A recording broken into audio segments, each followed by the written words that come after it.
G'day guys, welcome to another episode. My name is Hugo from Depot Adventures, and today I am at the intersection of 4 of Melbourne's suburbs. Now, a common question we get asked in Melbourne is just how many suburbs are there? It's a very good question, and it actually depends a little on what you mean by suburb. You see, the definition that some Melburnians have can be a little bit different to what the government or their institutions have. Now, a great example of this is a few years ago, where some people in Melbourne believed that they were living in the small suburb of Dene, a few kilometres east of the centre city. Now, what they were finding though was their mail just wasn't arriving. It was a source of confusion until the mystery was solved when a man in Western Australia, who had a name of his property, a large cattle station named Dene, was flooded with all these letters. You see, what had happened was the post office and Australia Post hadn't actually recognised Dene as an individual suburb, so the mail had been diverted to this one property. So this is where some of the confusions about the exact number of suburbs in Melbourne come from. Now, in saying that, the official number from the government is just over 320 suburbs in Melbourne, but some people like to put that number closer to 400 because they can be quite protective about the area they believe that they live in. Now, we can very, very broadly say that Melbourne suburbs have a bit of a North-South Divide. And by that I mean that there is a river, the Yarra River, that runs through Melbourne. Now, if you are north of the Yarra River, that was traditionally a very working class area.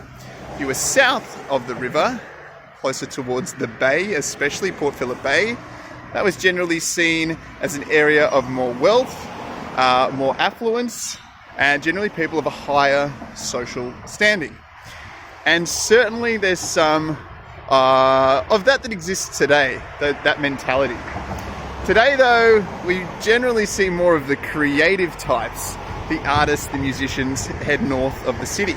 Now, I don't want to say the word hipsters, but you'll understand what I mean if I say that.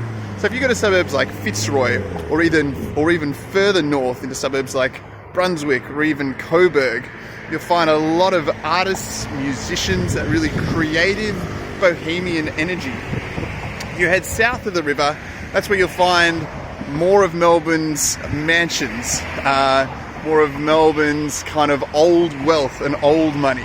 But certainly there's an argument to say that the south has their own creative side as well. But where you choose to live obviously says a lot about you. Now, if you're looking to check out some of Melbourne's suburbs, well, if you want to go south, I would definitely recommend checking out somewhere along Chapel Street. That's the kind of highlight of the inner south of Melbourne. Great street for shopping, for partying late at night as well. And you've also got further south, St Kilda. St Kilda is described as Melbourne's playground, a place where you can go see little penguins come out at night.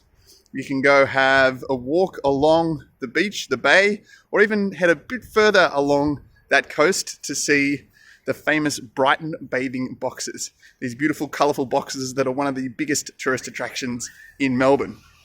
If you're heading out a little east, then why not check out where I'm from? Glen Iris. Maybe not worth the trip in itself, but it actually is the demographic kind of centre of Melbourne, because Melbourne has shifted more southeast since it first started in 1835. And so therefore the kind of centre of Melbourne is placed a few kilometres outside of the centre city in a suburb called Glen Iris, where I'm from. Maybe not as exciting today, except that it is the centre of Melbourne.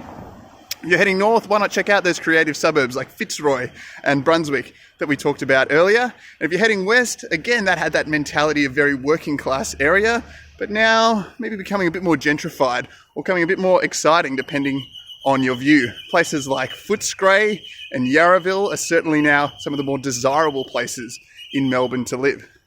So to come to Melbourne is certainly to come and explore its city and the CBD, but it's also to explore its suburbs and the areas outside of that small city grid. Well, I hope you've learned something today. Thank you very much for watching these videos. It really means a lot to us. If you want to help us out here at Depot, then why not give us a subscribe?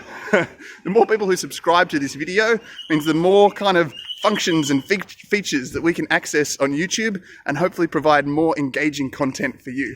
Thanks very much for watching, and we'll see you next time.